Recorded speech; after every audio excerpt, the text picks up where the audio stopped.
noite, programa Palavra Franca ao vivo, a partir de agora, diretamente dos nossos estúdios em Valparaíso, para o Goiás, para o Brasil, para o mundo. Hoje, gente, terminando uma semana aí de muitas, mas muitas notícias pesadas, né? O assassinato de uma família lá no Paranoá, que tem chocado o Brasil, né? Da cabeleireira, né? Que não só envolveu ela, mas também crianças de 6 e 7 anos e a família envolvida numa tragédia que até agora já vão lá 10 pessoas perderam sua vida por causa de dinheiro. É uma pena, lamentável. Lamentamos e nos solidarizamos com essa família que está vivendo essa tragédia. O Brasil também não pode ficar para trás, né? As notícias aí chamam a atenção do Brasil e do mundo, pois hoje, né, foi cumprido mandatos de busca e apreensão na casa do governador afastado Ibanez Rocha. Gente, essa escalada de arroubos da nossa justiça brasileira, nós não sabemos onde isso vai parar. É aguardar para ver. E o famoso caso do jogador Daniel Alves, que foi preso hoje lá na Europa, acusado de estuprar uma mulher. É uma pena, é uma pena. O futebol não merece ter nos seus quadros pessoas dessa estirpe. Nossa solidariedade a todas as mulheres vítimas desse tipo de violência. Por aqui começamos o programa Palavra Franca, recebendo hoje ele que é terapeuta, teólogo, pastor, nosso amigo, doutor e pastor Vandunen. Boa noite, Vandunen. Boa noite, pessoas. É uma honra estar convosco nesse momento, participar desse momento e falarmos um pouco de tudo. De Deus, da vida, terapia e tudo mais. Gente, quer dizer que o cara é meu amigo, fez tudo, é meu amigo. Temos aí uma caminhada juntos, já tinha muito tempo que não se via. E hoje eu tenho o privilégio de receber não só um profissional, mas também um amigo. Ele que não é do Brasil, ele é de Luanda, na Angola. E assim, eu acho que não só para matar a minha curiosidade, mas a curiosidade de vocês também. A primeira pergunta, antes de nós entrarmos, já avisa aí o pessoal aí, a família, chama os amigos. Programa Palavra Franca, pelo Facebook, toda sexta-feira às 22 horas. Saindo daqui do Facebook, nós vamos estar no YouTube, também vai lá depois, no YouTube, Programa Palavra Franca, e veja a íntegra dessa entrevista. Mas vamos falar de um assunto bem interessante. O tema de hoje vai ser a telofobia. O que é? Como que isso acontece? De onde vem? Já você vai ficar sabendo. Mas por enquanto, curte, compartilha, chama a família aí e vem comigo passear um pouquinho por esse tema de hoje, a telofobia. Mas antes, gente, eu quero saber, primeiro de tudo, ele é lá de Angola, em Luanda.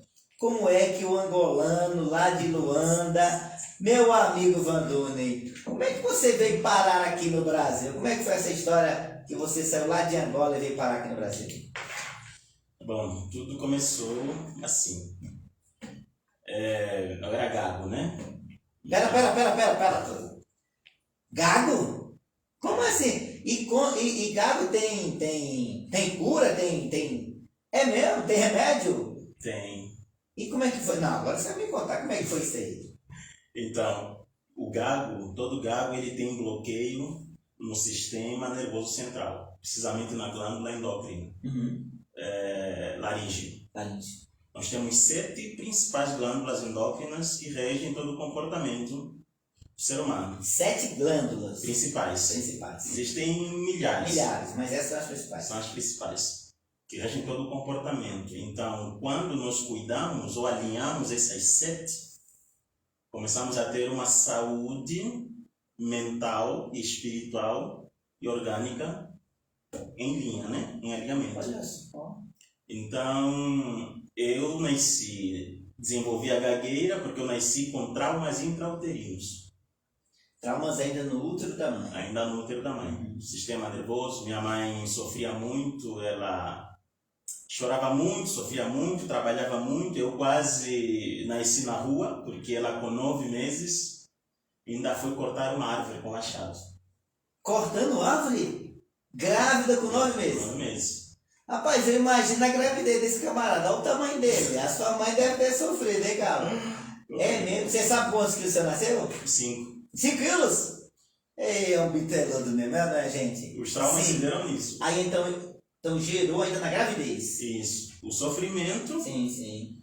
E ela ficava muito assim, né? Muito Mão na sofrimento. cabeça. Mão na cabeça, sentada. E as mais velhas sempre diziam para ela, olha, não fique assim, porque isso vai refletir na criança. Sim, sim, sim. Mas ela não era muito nova. Não Mas entendia essas isso. mais velhas que falavam mais por causa de tradição, de cultura, não é nem ciência em si, né? É mais É mais por essa crença que a ciência terminou confirmando. Sim, sim, sim, sim. Ela ficava muito assim, cabo fim, eu fiquei assim na barriga. Sério? Reflexo. Então, para além de eu nascer com 5 quilos, Sim. que já é um problema, ainda estava sentado e com as mãos na cabeça. Então o bebê não saía. Sim, sim, sim. E o parto foi normal. Mesmo nessa posição, Nessa foi posição, normal? Normal.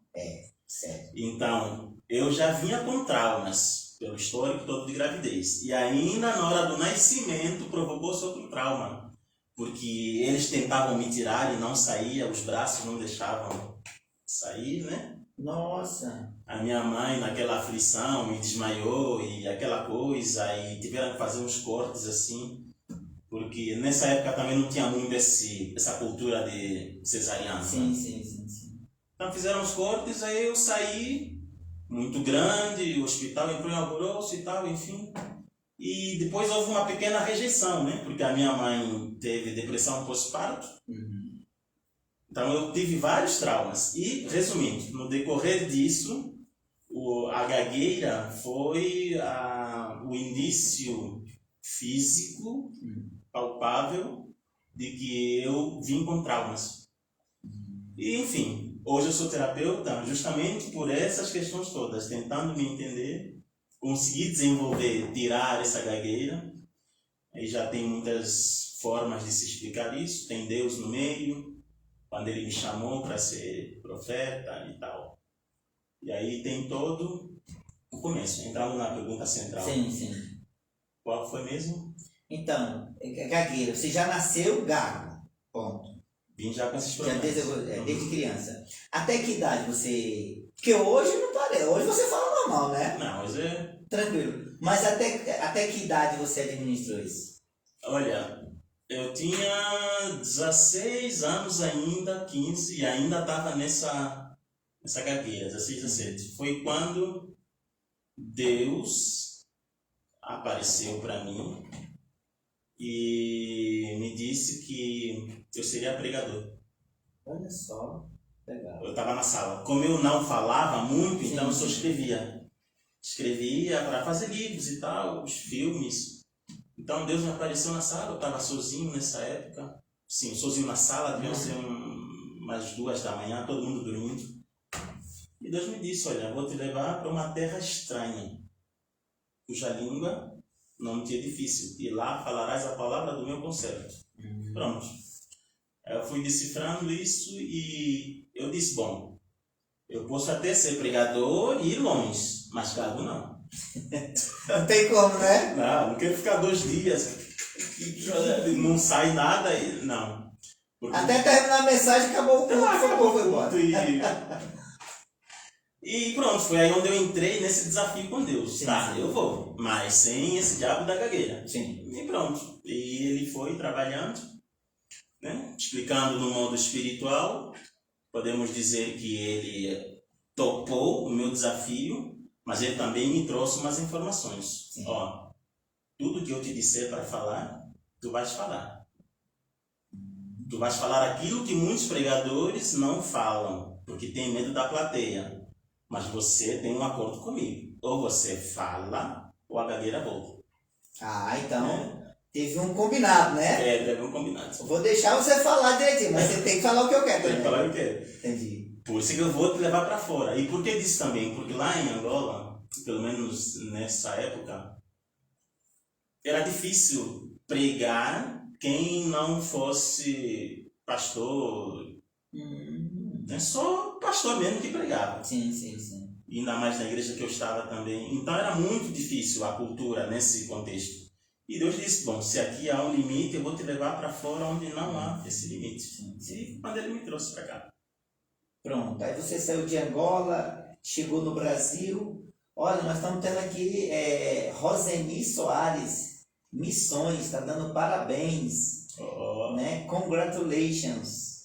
Esse parabéns aqui eu vou descobrir de ninguém, não é brasileiro não, viu? Pelo que eu estou vendo aqui, né? Congratulations. Então você chegou no Brasil, já chegou como missionário ou teve um processo aí ainda, mas já chegou falando também? Sim, cheguei como missionário, já com a fala pronta, porque esse tempo que eu fui me preparando foi o tempo que Deus foi trabalhando nesses contextos todos e eu vim para cá já com 21 anos, acabando de fazer 21.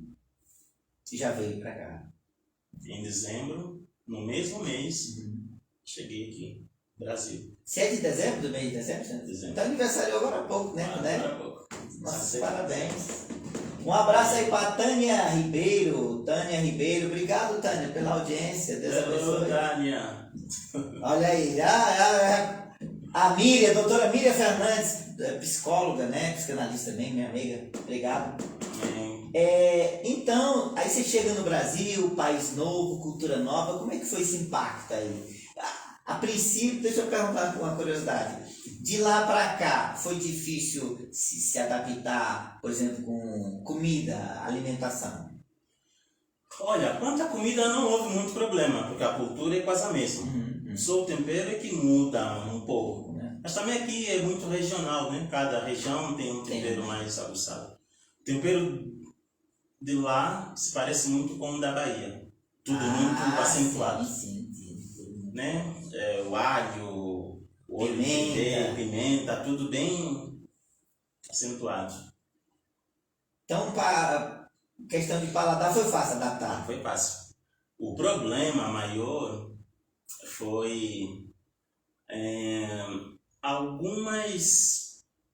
alguns vícios de linguagem. Sim, da fala. Sim. Por exemplo, a primeira vez que eu ouvi tá não, eu perguntei para uma menina, ô menina, o teu pai tá aí? Ela tá não. Eu disse, hã? Tá não. Não, tá. Eu disse, peraí, está ou não? Tá não, menino, tá não, já falei. Eu disse, tá bem, menina, mas você tá falando errado, eu não tô entendendo, ou está ou não está. Então, é mais fácil você dizer não está do que tá não. Oh, meu Deus. Então, isso foi difícil. Foi difícil. Hoje você já fala tranquilo, mas você já chegou aqui com essa desenvoltura ou você foi pegando isso no meio do caminho? Quanto à pronúncia ou... Porque você falou de português tranquilo, né? Para nós aqui dá para entender, né, pessoal? Acho que tá todo mundo entendendo aí, né? Sim, mas a nossa língua não é português. Então não tem essa diferença, né? Não. Tá aqui também mandando um abraço aqui, a parte a nossa amiga Elis Martins. Elis Martins. Uau! Obrigado, Elis, pela audiência. Então então essas expressões é que tem um pouquinho de trabalho, né? Esse tá não, então... Tá não, meu filho. É o seguinte, ou está ou não. Faz confusão na minha cabeça. Você veio direto pro Goiás ou você passou por outro lugar? Eu desembarquei no Rio de Janeiro e de lá vim de ônibus pra cá. É mesmo? 16 Isso há 20 anos atrás. Há 20 anos. Muito bem. E quando chegou aqui, desembarcou direto em Brasília... Que hoje você mora em Valparaíso. Valparaíso. Eu vim com o endereço assim, Jardim Ingá, que eu li a Jardim Inga.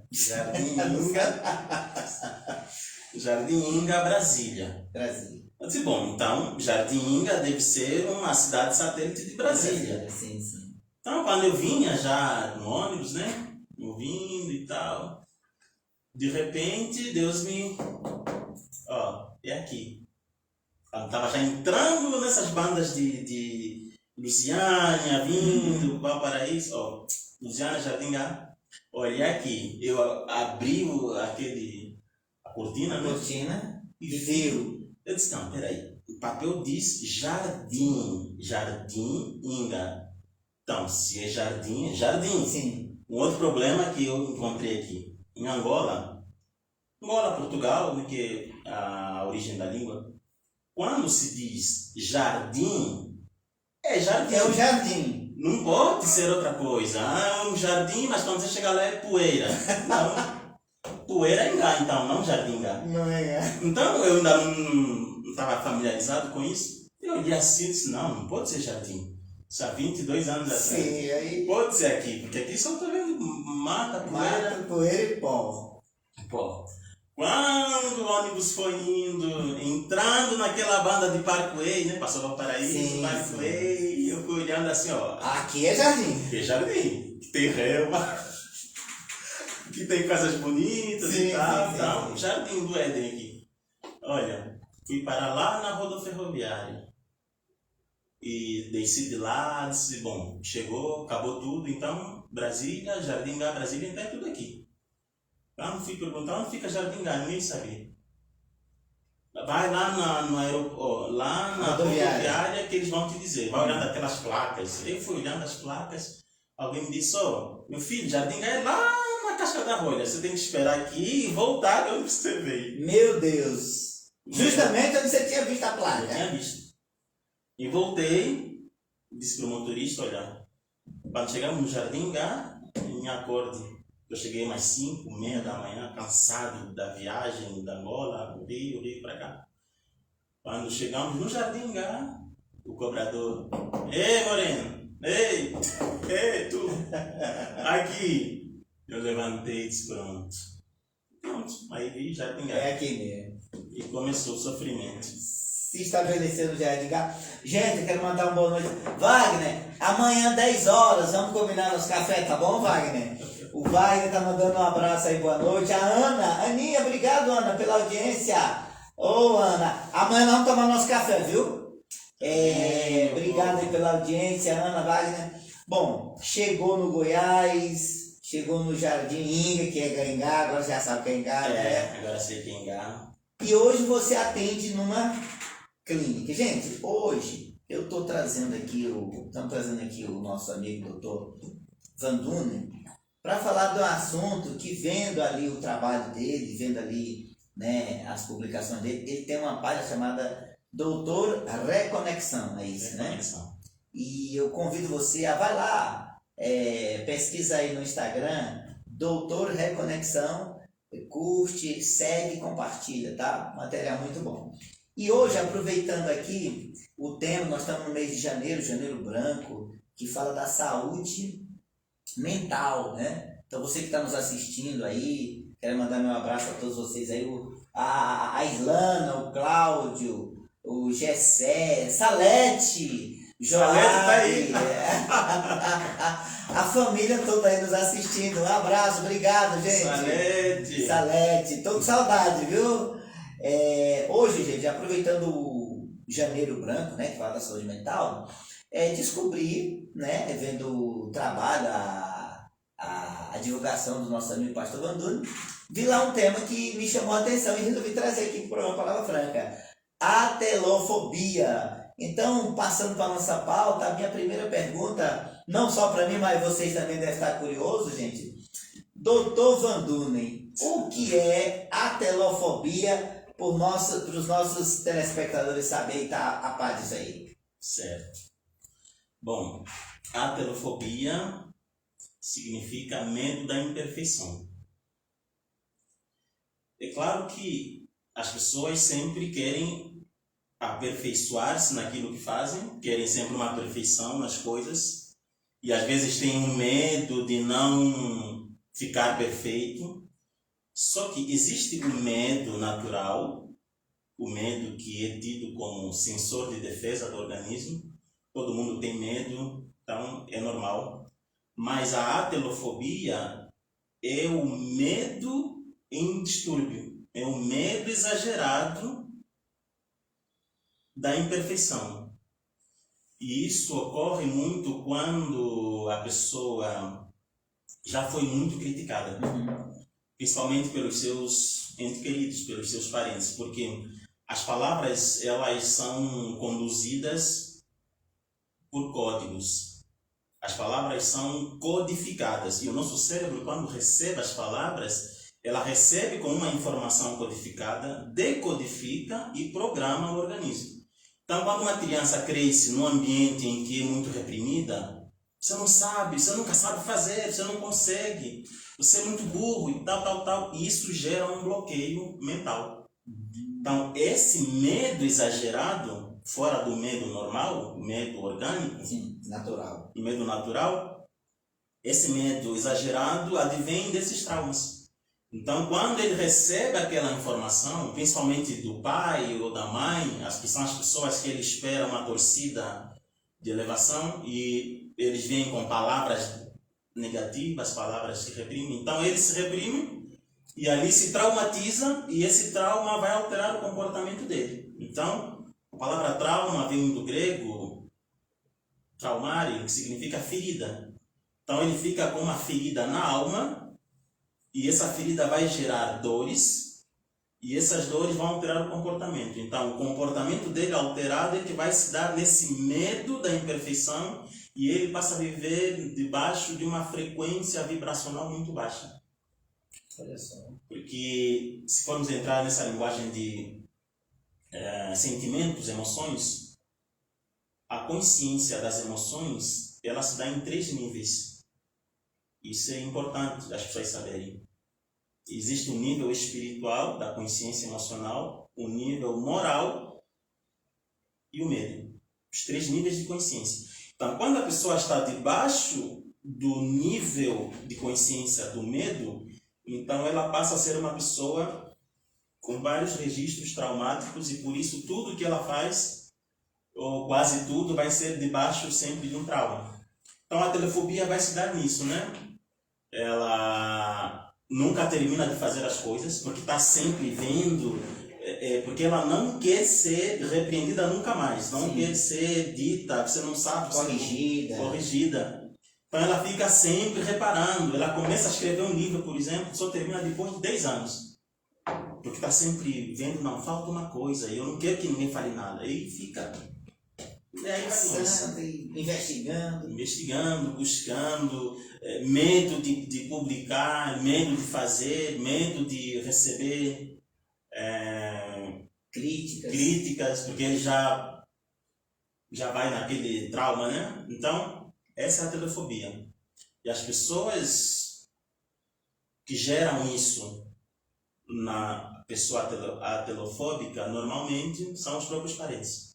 Ou seja, é dentro do ambiente familiar, que ela adquire essa patologia. Isso.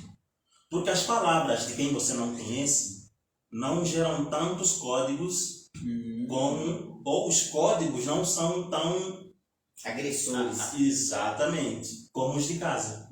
Por causa do sentimento. Como tu não tens vínculo algum com quem está lá fora, então a palavra dele não vai gerar um sentimento a ponto de te afetar. Afetar, vem de afeto, né? Afeto. Então, não me afeta, porque não há um afeto. Agora, os de casa, existe um afeto. Então, tudo que eles falam me afeta, porque há um afeto. Há um vínculo. Há um vínculo que gera essa ferida. Sim. É uma coisa bem certeira, é como se fosse um tiro no coração. Quando é alguém de casa que fala. Então, isso é muito...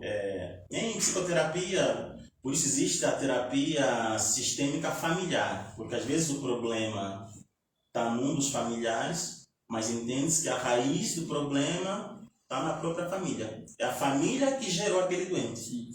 Ou seja, muitas vezes a família é mais doente do que o próprio doente. E aí termina adoecendo a pessoa, né?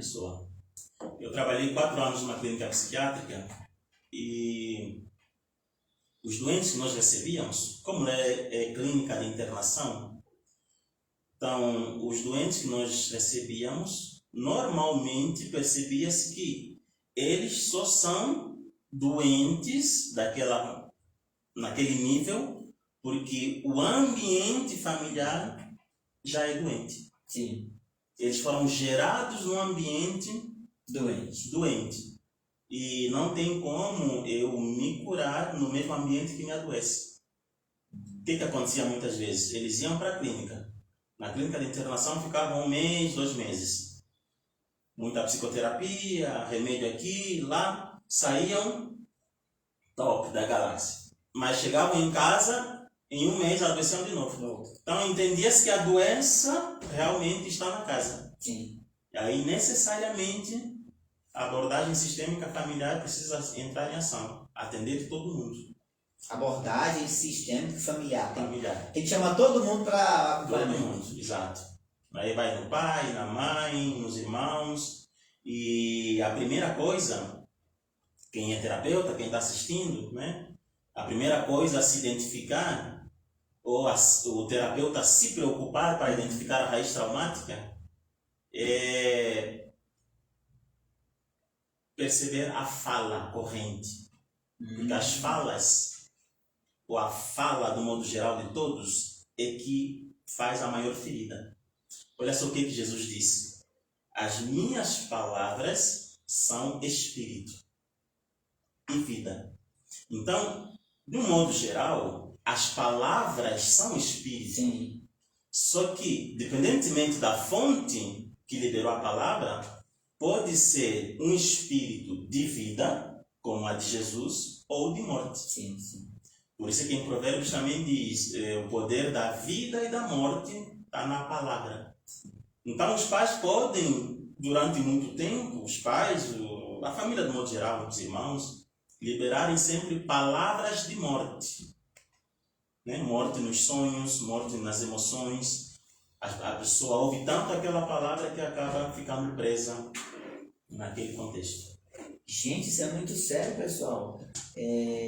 Nós estamos recebendo aqui hoje o Dr. Van Dunen falando sobre a telofobia, o medo da imperfeição, o medo de errar, o medo de não agradar as pessoas. A Aninha Pereira, nossa telespectadora também, parceira, né? Ó, gente, procurando terapia, procura aí a doutora Aninha Pereira, ela é terapeuta.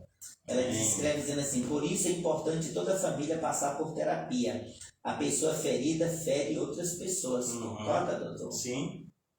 Quem está ferido tende a ferir. E quem se defende sem ser atacado, ataca sem perceber. Opa, peraí, é interessante. Quem se defende sem ser atacado, ataca sem perceber. É mesmo, doutor? Uma situação padrão que para os nossos telespectadores entender. Como é que eu identifico isso na pessoa? Quando a pessoa já vive na defensiva, o tempo todo. Sim, sim. Tu lhe fazes uma pergunta, ele já diz, por que você perguntou isso? É verdade, Então, ela já associa aquela pergunta a um ataque. Sim, sim. E como ela interpretou aquilo como ataque, então ela vai acionar a defesa sem ser atacada. E nisso ela agride. Porque é ela que ataca, que termina atacando, né? Ela interpretou aquela fala como agressão e ela já, para revidar, ataca. Se defende atacando. Gente, se você está nos assistindo aí e já se pegou passando por isso, quero mandar um abraço para... Acabou de entrar aqui ao vivo a Sandra Matias, ela está escrevendo aqui, ó. O melhor psicoterapeuta, super indico. Muito bem, obrigado, viu, Sandra? Sandra do Jardim Gá? Não sei, Sandra, escreve aí se você é do Jardim Gá, Sandra. Tá aqui a Charlene Ramos. Obrigado, Charlene, boa noite, obrigado pela audiência. Você que está nos assistindo hoje aí, a gente está falando aqui sobre... janeiro, gente, é o mês da saúde mental. E aproveitando o gancho, trazemos aqui hoje o Dr. Van Dunen, que é pastor, teólogo, terapeuta, né? Já nós vamos saber o termo exato para teoterapeuta, que é o caso aqui, o aplicável a ele. Mas estamos falando sobre pessoas que terminam com esse medo de errar, né? Terminam trazendo traumas da infância, e aí elas vivem na defensiva. Você conhece alguém assim? Que vive na defensiva? Tudo que você fala, a pessoa já parte logo para para autodefesa e termina agredindo? Coloca aí, manda sua pergunta, coloca sua experiência. O programa hoje está aberto para você participar, mandar seu oi, seu boa noite. E a próxima pergunta é, bom, doutor, nós anunciamos o senhor como teoterapeuta. O que é um teoterapeuta? Como é que se chega a essa profissão? Bom, ser um teoterapeuta é ser um teólogo-terapeuta. Deus, terapeuta. Então, terapia com Deus. Aliás, o termo terapia significa servir a Deus. Ah, é? Não sabia. Sim. É um termo que vem do grego, terapia, que significa servir a Deus. Terapia. E esse nome veio dos antigos, porque antes da medicina ser vista como tradicional, antes de existir esses termos científicos entre medicina, psicologia, enfim, os primeiros médicos, que eram chamados terapeutas, eles eram servos de Deus, porque os antigos tinham a vida como sagrada. Sim. Então, se a vida é sagrada, eles uniam sagrado, vinha o termo holos, que gerou-se o holismo, né, que quer dizer tudo ou todo. Então, eles tinham esse título de serem chamados terapeutas, porque eles serviam a Deus usando o conhecimento que eles tinham de Deus. Sim. Através da natureza, através, por exemplo, os chamados curandeiros no começo, né? Eles eram, podemos dizer, médicos tradicionais, naturais, que usavam plantas, raízes para fazerem aquela cura naturalmente. E funcionava, né, doutor? Funciona até hoje. Sim. É tanto que a farmácia, tudo vem das raízes, das plantas, né? Só que já passando por um sistema industrializado. Um processo. Então, teoterapia é o terapeuta que usa a Bíblia como uma ferramenta terapêutica para, em uma abordagem terapêutica, alcançar o seu consulente ou paciente nos 4 níveis ou 3 níveis de consciência, que são aí já a consciência mental, a consciência espiritual, consciência mental, consciência orgânica. Se nós somos espírito, alma e corpo, então, segundo Hipócrates, que foi o pai da medicina, ele mesmo disse, não tem como você proporcionar a uma pessoa saúde plena se não trabalhar no espírito dele. Então, toda a ciência que reprova o contexto espiritual no quesito tratamento, essa ciência está em falta com o real tratamento. Porque se nós somos plenos, completos, espírito, alma e corpo, então o meu tratamento naquele indivíduo tem que começar no espírito dele. Eu não posso isolar o espírito da alma e ficar só na alma e no corpo. Até porque o espírito e a alma praticamente têm a mesma essência quanto a,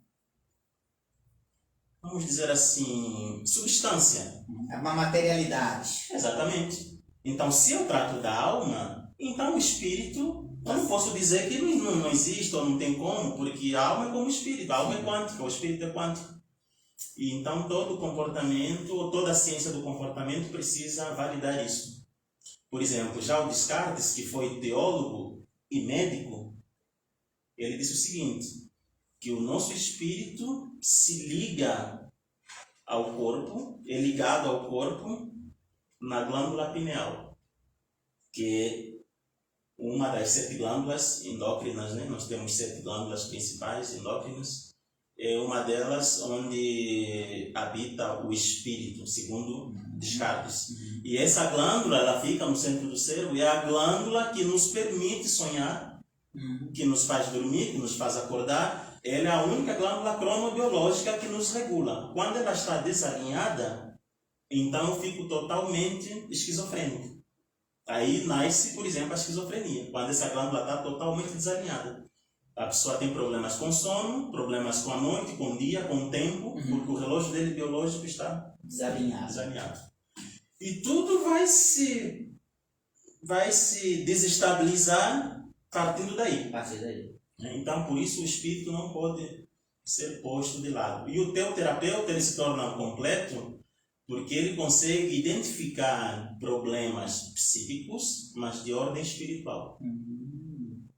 Por exemplo, quando a pessoa tem traumas na consciência espiritual. Se eu não entender que existe um espírito e que ele precisa ser tratado, aquele meu paciente nunca vai ser curado. É por isso que a medicina tradicional vem com essa questão dizendo que não existe cura. Por quê? Porque é uma área que eles não entendem, não conhecem, então já ignoram e já taxa logo como incurável. Não tem cura, exatamente. Mas um teu terapeuta, por exemplo, vai saber onde está a cura naquele ponto. Trabalhar aquele ponto. Que é justamente o campo espiritual. Falando nisso, existe uma doença, uma outra fobia, a sominifobia. Como é que é o nome? Peraí, calma, vamos devagar. Estamos falando da atelofobia, o medo da imperfeição, né? Medo de errar, medo de não conseguir acertar. E agora temos a sominifobia. Doutor, o que é sominifobia, doutor? Sominifobia é o medo de dormir. Medo de dormir? Meu Deus, essa é grave. Né? Essa é grave. E aí, quem é espiritual já vai entender que a coisa é espiritual. Sim. Então, existe a insônia, que até então é normal, porque a insônia se dá quando a glândula pineal não libera a melatonina, que é o hormônio do sono. Ela está em deficiência, em desalinho, e não está liberando melatonina. Aliás, mexer no celular até meia-noite, 1h, 2h faz a pessoa ter esse tipo de problema. Ah, é? Por quê? Afeta essa glândula? Porque o celular libera energia, né? Sim. E, enfim, se formos entrar em energia, vamos muito longe. Mas aprisiona a pessoa. É um mundo virtual que a pessoa entra e esquece de voltar para o mundo real. É mesmo? Então por isso que o pessoal entra aí e passa 2, 3 horas, 4 horas ligado. E se torna um vício eletrônico. Tanto que nos Estados Unidos já existem clínicas de internação só para vícios eletrônicos. É mesmo? É sério isso? Muito sério, muito sério. Aqui no Brasil ainda está encaminhando-se para isso. Mas que já tem muito viciado já? Não, já tem muito viciado aqui. Já tem, vicia as células, né? A pessoa não consegue dormir. Fazer uma... não consegue dormir? Não consegue dormir, também pela claridade, né? A luz afeta a pineal. Porque a pessoa tem que dar o programa para o cérebro, comandar o cérebro. Desligar a luz, deitar, porque quando você deita, o teu corpo entende. É hora de repousar. Mas se você fica sentado, mexendo no celular, então você está forçando o corpo, o organismo a ter um ritmo como se fosse dia. E nisso você fere uma lei cerebral. Outra coisa, quando é que as pessoas terminam desenvolvendo patologias de transtorno? Sim. Quando nós ferimos constantemente as leis cerebrais. Então, a noite existe para dormirmos. O nosso cérebro entende que noite é para dormir. Mas quando eu quero ser mais do que o meu cérebro, porque eu tenho a minha inteligência racional e o meu cérebro tem a inteligência orgânica dele. Peraí, então nós estamos falando aqui de duas inteligências. A minha inteligência racional e a inteligência orgânica do cérebro. Sim. Porque a minha inteligência racional é consciente e a inteligência orgânica é inconsciente. Interessante. É por isso que quando eu durmo, eu saio do meu consciente. Mas eu continuo respirando, continuo vivendo normalmente. Se eu estiver me asfixiando, o organismo se defende. É uma inteligência do organismo, não minha. Minha consciente, né? Então, quando eu vivo ferindo essa lei cerebral, que está debaixo das 5 ondas cerebrais, nós temos 5 ondas. Então, nessas 5 tem a onda do sono. Quando chega a onda do sono, e eu não quero obedecer essa onda dormindo, quero insistir, mexer no celular, forçar, eu vou ferindo essa lei, um dia a lei me pune. Sim. Quando eu firo princípios, os princípios me ferem. Boa. Se eu passar no pardal, 80 multa. Então, mais ou menos, aí surge onde nós estávamos. A questão do sono, né? Sono. Você não pode quebrar a lei do sono. Exato. Quando você quebra, começa a ter insônia. Agora, a somnifobia não é necessariamente esse problema. A insônia. Não é insônia. É o mesmo com sono, você não quer dormir. Por quê? Rapaz, isso agora deu um nó aqui agora.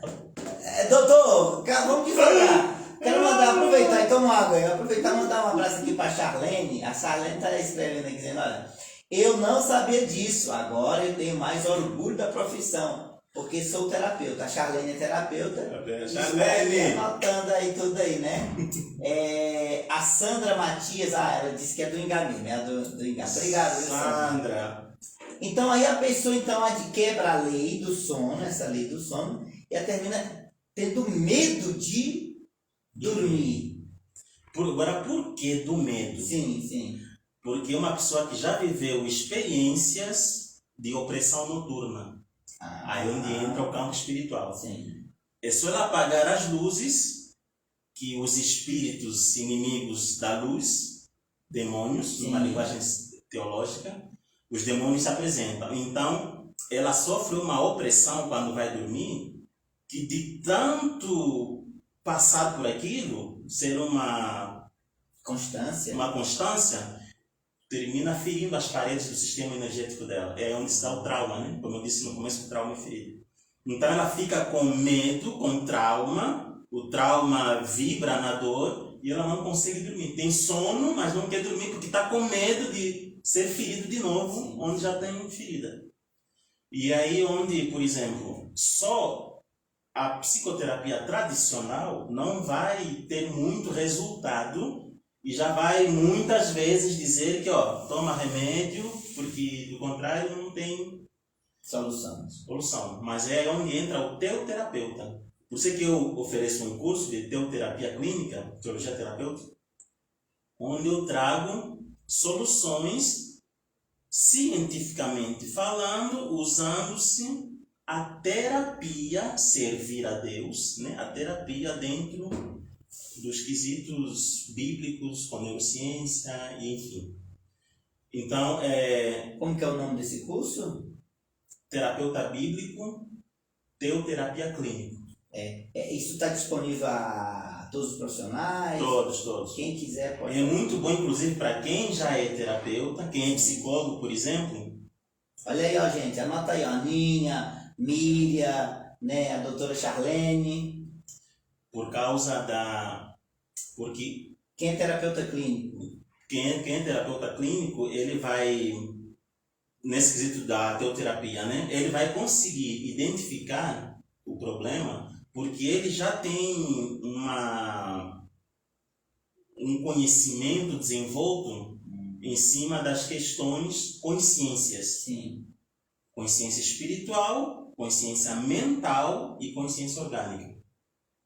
Como eu sou também psicoterapeuta bioenergético, né, que é psicologia com biologia e medicina energética, então eu uso sempre todas essas questões. Eu posso perceber na pessoa uma patologia mental pelo comportamento orgânico, pela doença orgânica. Sim.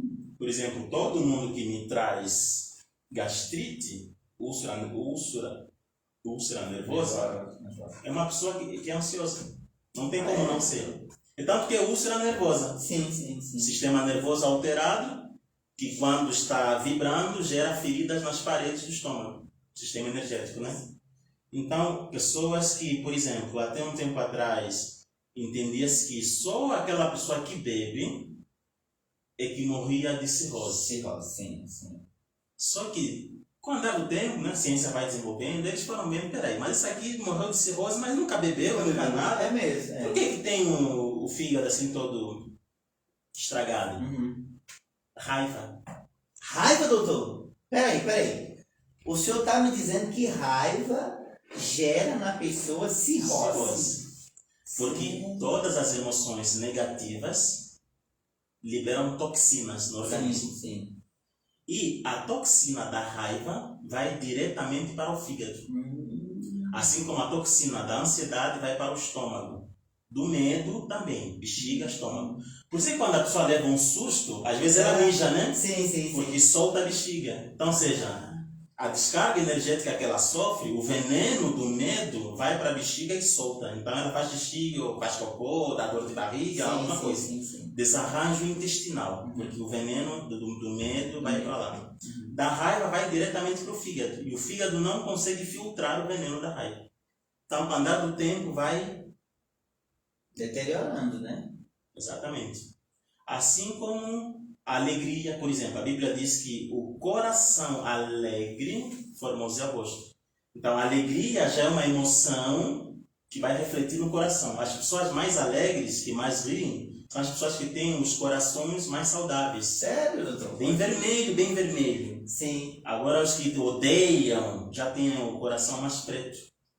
Quando se faz aquela autópsia, né? Aí se vê os órgãos, se o órgão está mais escuro, se está mais claro, se está... Enfim. Agora eu entendi todo. Quer dizer para o senhor que eu já abri muito coração, viu?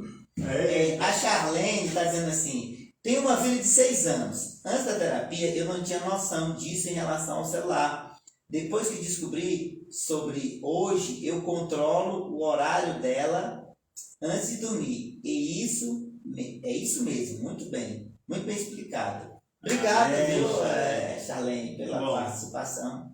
Doutor, então, hoje, as pessoas que estão nos assistindo, elas estão discutindo, até porque é uma curiosidade, né, para nós aqui, para mim o tema é bastante interessante. A raiva, então, ela gera esses venenos que vão diretamente para o organismo, no caso do fígado. E cada emoção tem um organismo específico que ataca.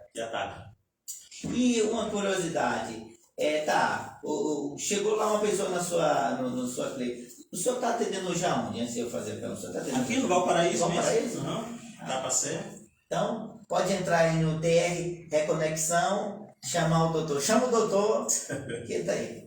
Tá, como é que o senhor faz esse diagnóstico? Tem um exame específico ou só na terapia o senhor consegue identificar esse diagnóstico? Só na terapia e os relatos da própria pessoa. Sim. Duas coisas. Na terapia, nós fazemos 2 tipos de leitura. Sim.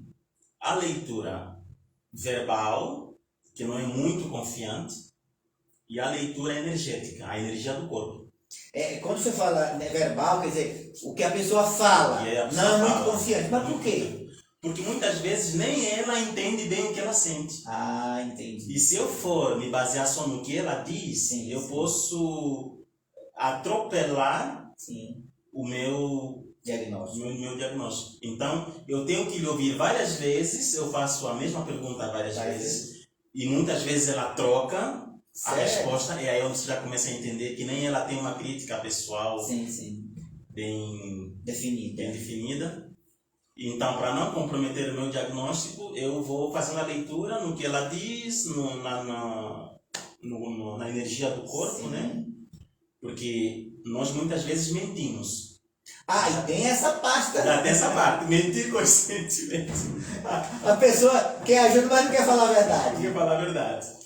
Quando ela já começa, porque o fulano, o primo, o avô, o neto, não sei o que mais, nunca fala dela, já tem alguma coisa errada. Aí quando o senhor identifica, cá para nós aqui, se o senhor já identificou que a pessoa está mentindo, como é que o senhor trata? Como é que o senhor aborda uma pessoa que você viu que ela está mentindo? Bom, quando é uma mentira inconsciente, porque às vezes a pessoa quer fugir da dor, e o cérebro dela, em mecanismo de defesa, cria uma subterfúgio, uma fuga. Exatamente. Quando é desse jeito, eu faço tudo para trazê-la de volta para ela e fazer entender que ela está fugindo do que é. Da realidade, sim. Agora, quando ela está mentindo assim mesmo, conscientemente, eu lhe chamo a atenção, você veio brincar ou veio se tratar?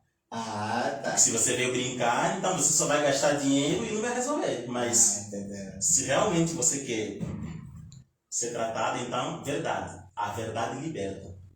Quando Jesus disse que a verdade liberta, é a verdade mesmo no contexto geral. Não só espiritualizando, Sim, sim. a verdade bíblia. Não. A verdade, naturalmente. Nua e crua. Nua e crua, ela liberta. Dói, mas liberta. O senhor já viu, algum paciente teve uma reação assim atípica quando o senhor botou ele assim, enquadrou ele na verdade? Já, principalmente na clínica psiquiátrica, porque ali o povo já sabe, né? Já tá fora do padrão. Já tá né? fora.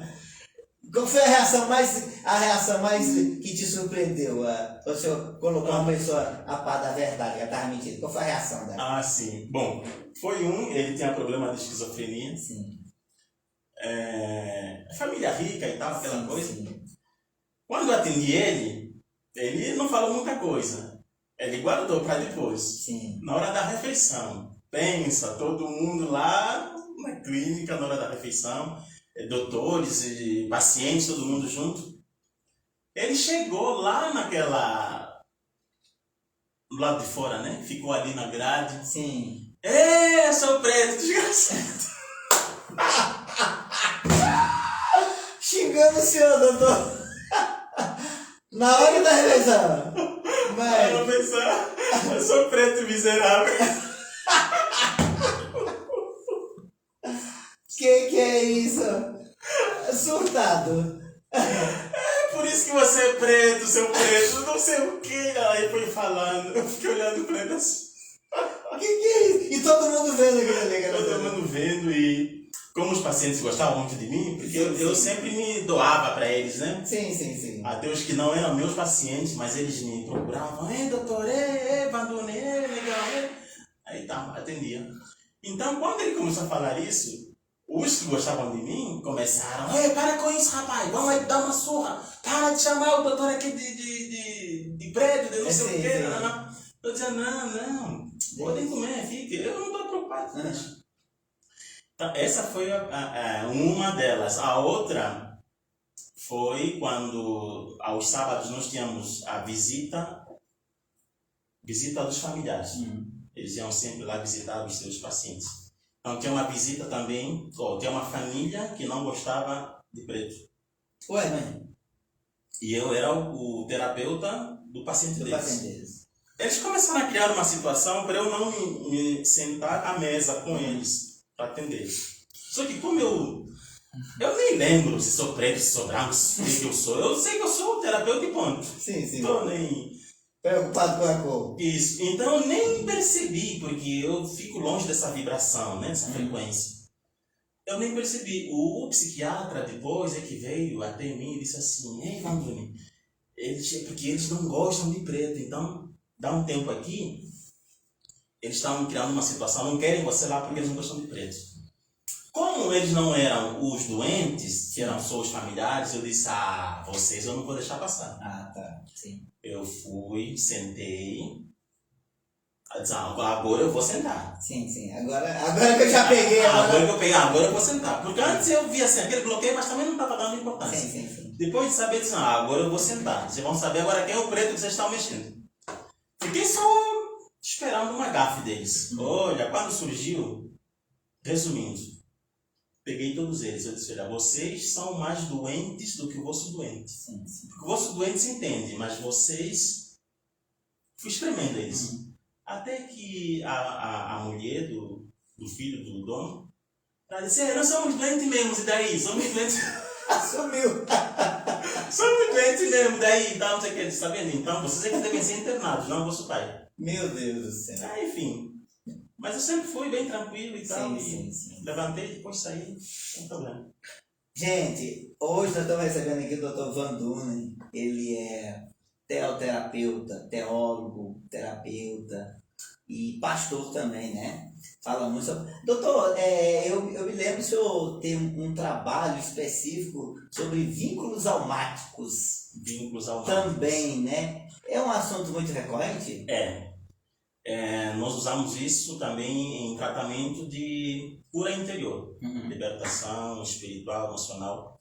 Porque a libertação se dá em 3 níveis. libertação espiritual, quando você expulsa o demônio, só que a doença não se expulsa, a doença se trata. Sim. Então o espírito obedece, vai embora, só que ele deixa a casa desarrumada. É como um rádio.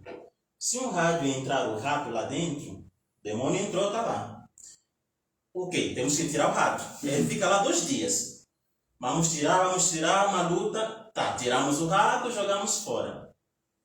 Mas não resolveu o problema ainda. Sim. O rato roeu alguns. Sim. Então agora vamos para a segunda fase. É onde entramos na libertação agora mental e depois orgânica. Então tem a espiritual, mental e orgânica. Sim. A orgânica já vem dessa consciência inconsciente, onde traz, por exemplo, as experiências de abstinência. Hoje a abstinência do povo não está sendo somente a droga recreativa, essas drogas que realmente são drogas, mas o celular.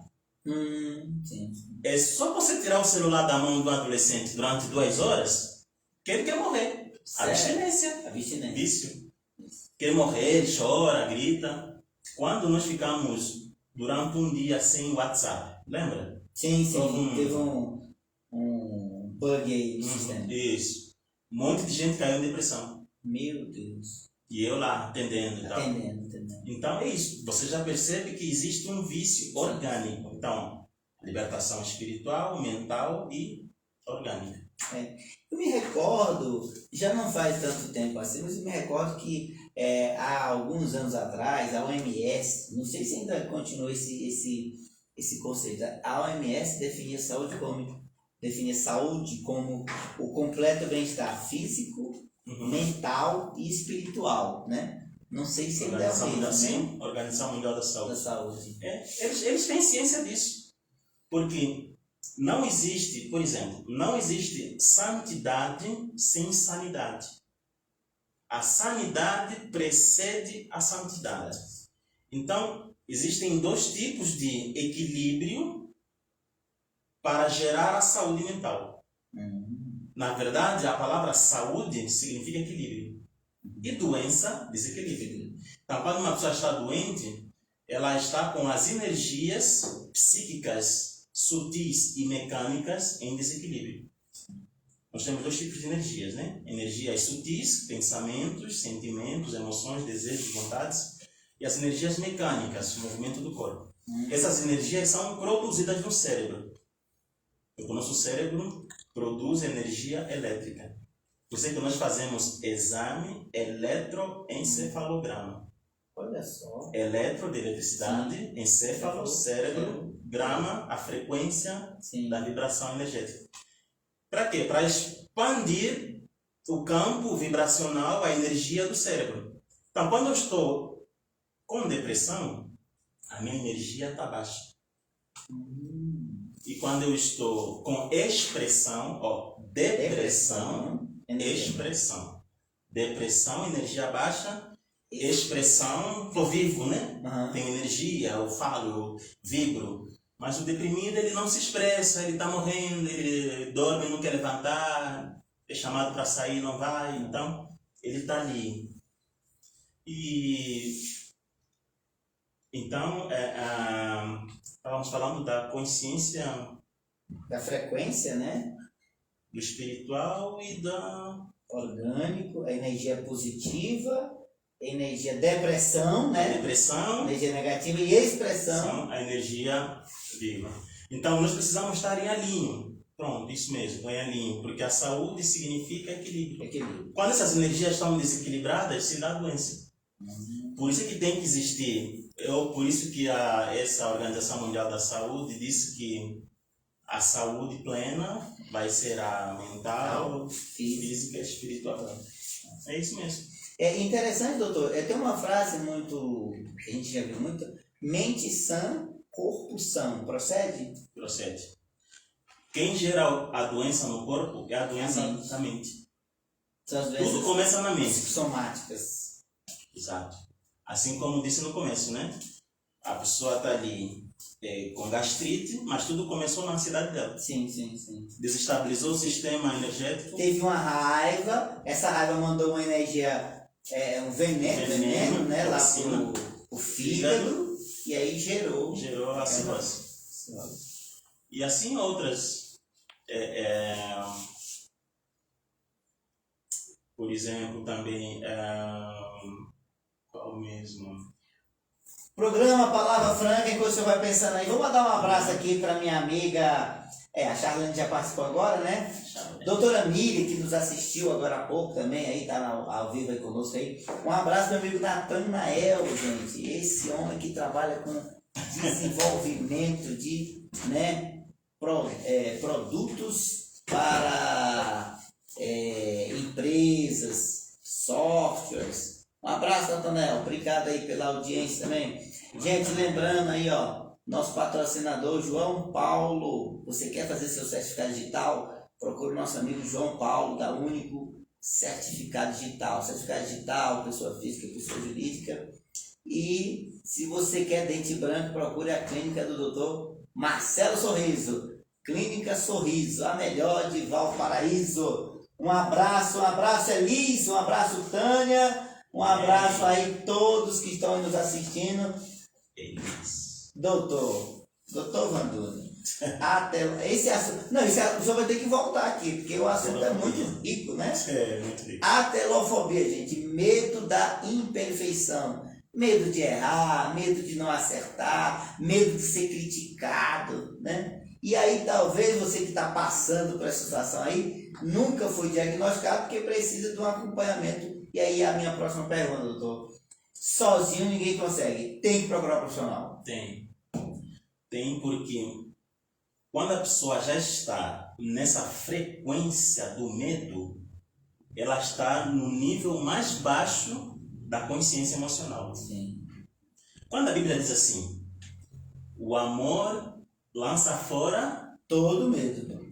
Por que buscou-se o amor e justamente o medo como a coisa... O contraponto ali. O contraponto, muito bem. Porque o medo é a pior emoção que existe para destruir a pessoa, paralisar a pessoa, fazer ela perder a identidade, ela não saber quem ela é, ela não se reconhecer em meio aos desafios da vida, enfim. E o que vai fazer ela superar tudo isso é o amor. Agora, quem é o amor? O que é o amor? O amor, na consciência das emoções, é a emoção mais alta que existe. Olha aí. Quando ela se reflete como uma emoção, né? Porque o amor é um conjunto de atitude com emoção, sentimento, é um compêndio. Então, por isso é que Deus, a essência de Deus, que consequentemente vai ser a essência do cristianismo, é o amor. Deus é amor. Que é a maior energia de todas. A maior energia de todas. Então, o amor, olha outra palavra bíblica. Isso tudo eu ensino no curso, né? Quando a Bíblia também diz, o amor, tudo. Não quase tudo, não. Tudo. Tudo é tudo, é pleno. O amor tudo suporta. Então, você entende que um monte de cristão que não consegue perdoar, ela até entende que deve perdoar, mas não consegue. Querer é uma coisa, conseguir é outra. Então ele muitas vezes até quer, mas não consegue. Por que ele não está conseguindo? Porque o amor já está fraco nele. Então quando ele busca esse amor e a frequência vibracional vai subindo, ele vai orando, buscando mais amor, esse amor vai lhe fazer superar a ferida, a dor e consequentemente lhe fazer conseguir perdoar. Então é onde entra, tudo suporta a traição, suporta a calúnia, suporta maus tratos, ele suporta e vai perdoando. Sim. Ele dá suporte até na pessoa que está lhe maltratando. Suporta tudo, né, doutor? Suporta tudo. Quem está mandando um abraço para você agora é a minha amiga Kátia Aparecida. Um abraço, viu, Kátia? Ei, Kátia! Você podia fazer um cuscuz aí pra nós, né, Kátia? Pois é, né? Depois daqui nós vamos estar com fome aqui, ó. Que tava aí, né? Eita glória! Tá em Curitiba! Tá em Curitiba! Minha amiga Kátia tá em Curitiba. Amigos de Curitiba. Turista. Agora a mulher é turista agora, né? A Aninha escreveu dizendo assim, o programa hoje tá muito bom. Obrigado, Ana. Amanhã nosso café sai, viu, Ana? Gente, eu até quero lançar um desafio aqui, doutor. Vamos fazer um seminário aí de juntar esses terapeutas, psicólogos, psicanalistas. Faço questão. Aninha, você já conhecia aí o doutor Van Dunen? Responde aí para nós aí, que eu vou botar vocês aí em contato aí. A Kátia, né, mandou uma boa noite aqui para nós, mandou um coração bem grande e disse que, só quando voltar. Ela tá em Curitiba, o cuscuz só quando voltar. Abraço, Kátia, obrigado. É a Kátia Bozon? A Kátia Bozon, Olha, Kátia, apareceu o Kátia Aparecida aqui, ele perguntou aqui, tive que falar. Kátia Bozon. A Ana tá dizendo que não conhecia o senhor, mas vai conhecer, que eu vou apresentar. Vai conhecer E nossa terapia. Gente, você também que precisa de acompanhamento psicológico, a doutora Aninha Pereira, ela é também terapeuta. Eu recomendo, indico, essa é uma profissional de primeira grandeza. Terapeuta Aninha. Meu amigo Wagner, que amanhã nós vamos tomar esse café e ajustar nossas pendências, viu, Wagner? Um abraço.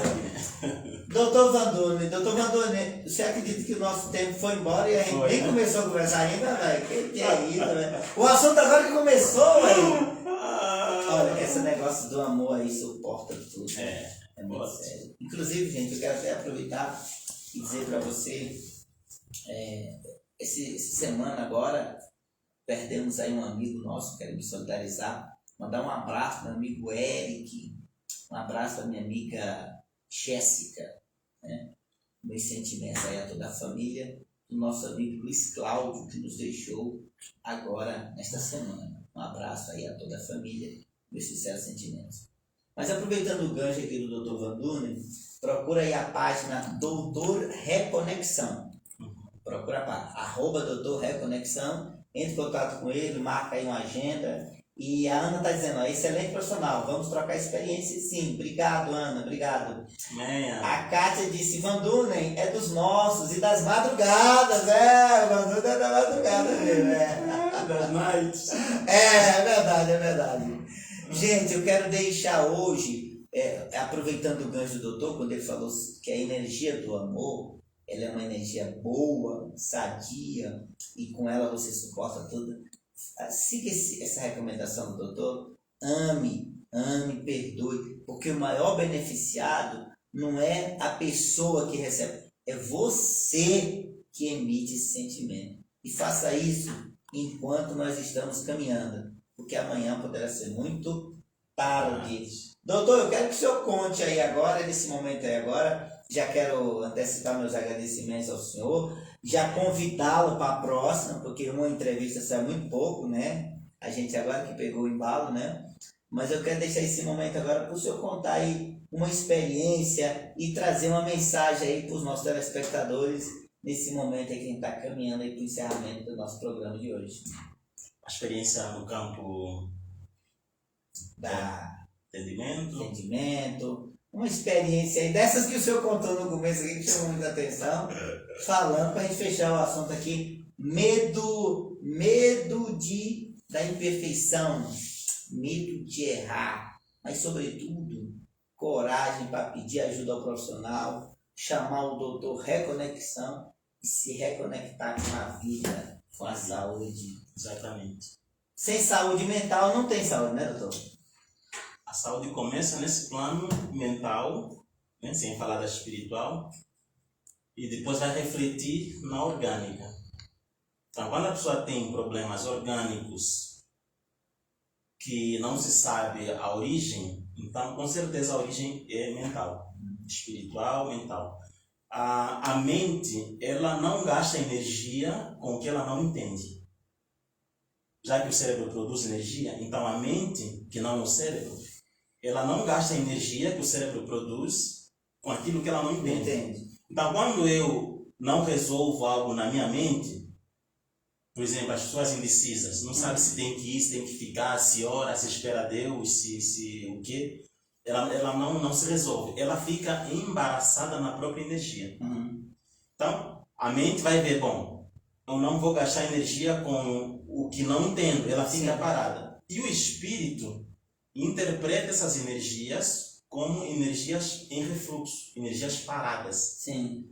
E energias paradas congestionam o meu sistema. Eu fico embaraçado energeticamente. E o cérebro converte tudo isso em doença. É mesmo, doutor? Olha só. Então, olha onde começa O fio da meada. o fio. No espírito, na mente, vai terminar no cérebro e o corpo responde em doença. Então, para eu não ter doenças físicas, preciso ter uma mente saudável. E para ter uma mente saudável, preciso ter um espírito vivo.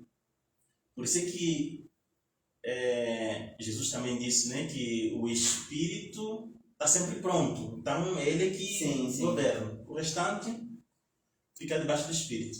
Então, falando nisso, uma experiência assim que eu tive. Deixa eu fazer uma pergunta aqui, doutor, que a Kátia fez uma pergunta aqui, rapidinho. Uhum. Pastor Vandunes, só me esclarece uma coisa. O perdão cura? Primeira pergunta. Segunda pergunta, rapaz, ela mandou bem, viu? O perdão cura e devemos ir no ofensor com a palavra doutor reconexão. O perdão cura, doutor? E a pessoa tem que ir no ofensor? Sim. O perdão cura. O perdão é o caminho da cura. Por quê?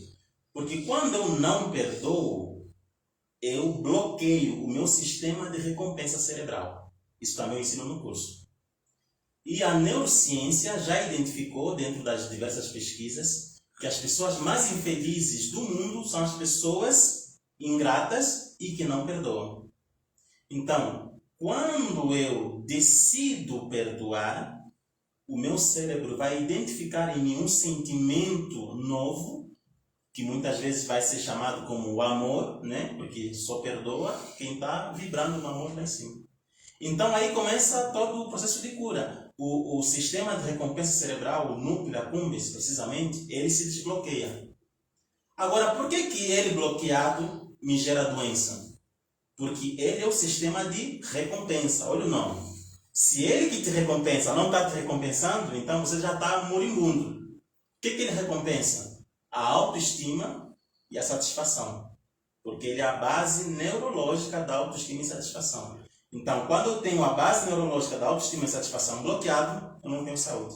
No perdão, o sistema se desbloqueia e a autoestima se eleva, satisfação, e passo a viver uma vida normal. E quando eu vou no ofensor pedir o perdão, né? Tipo, não, eu te perdoo, eu estou fazendo uma aliança que foi outrora rompida. Então, quando a Bíblia diz também, a ninguém devais coisa alguma, a não ser o amor com que os amei, então é isso também. Eu não posso ficar devendo essa aliança rompida. Eu preciso atar, não necessariamente ficar agora ali com beijinhos, não. Eu só vou resolver. Se eu quiser continuar essa amizade de perto, ok. Se não, mas pelo menos eu me resolvi com ela, perdoei, ou recebi o perdão, enfim, e pronto. Então, viver uma vida em paz, como diz a Bíblia. Então, cura sim e tem que ir no ofensor. Doutor Vandunes, suas palavras aí, suas considerações, sua experiência aí. Amém. Bom, eu quero deixar uma palavra. Primeiro, não esqueçam, a santidade só é mantida com a sanidade. Então, se você ora, sobe monte, faz campanha, sobe e desce, você está zelando pelo espiritual. Mas se não zelar pelo mental, onde vem a sanidade, o espiritual não vai se manter muito tempo. O fogo vai e cai. Então, procure sempre guardar a sanidade para manter a santidade. E continuem buscando o amor nisso tudo, que vai suportar toda e qualquer guerra espiritual, desafio, perseguição, tudo, não importa a natureza do que seja. Tudo isso vai se resolver nessas três coisas. Buscar a sanidade, a santidade e o amor em cima disso tudo. Gente, esse foi o programa de hoje com o doutor Van Dunen também lá no Instagram. Ó, já vai logo aí, não perde tempo não, vai logo aí, já procura lá, @Doutor Reconexão no Instagram, já segue, curte, compartilha, comenta. Quero agradecer a todos que nos acompanharam até agora. Daqui a pouquinho vai lá no programa, no YouTube, a entrevista está completa também lá no YouTube, programa Palavra Franca, hoje com o doutor Van Dunen, pastor, teólogo e também terapeuta. Muito obrigado, doutor Van Dunen. As portas do programa estão abertas, tá? Amém. Programa sensacional. Nós que estamos alcançando aí em torno de 30 mil pessoas por semana. Amém. Eu quero mandar um abraço para todos vocês que nos seguem. Vai lá, curte, compartilha. No término. Obrigado. Que Deus vos bendiga, hermanos. Acabamos de ganhar aqui uma promessa do lanche aqui da Caixa. A Caixa disse que vai fazer o lanche agora. Pois é para fazer e nós vamos cobrar, viu? Gente, me despeço aqui mandando um abraço a todos vocês. Lembrando, né, falando aqui do assunto, já que o perdão cura, perdoe mesmo, perdoe. Porque dura coisa é chegar à beira de um caixão e pedir perdão para uma pessoa que não está mais nesse plano. Não adianta.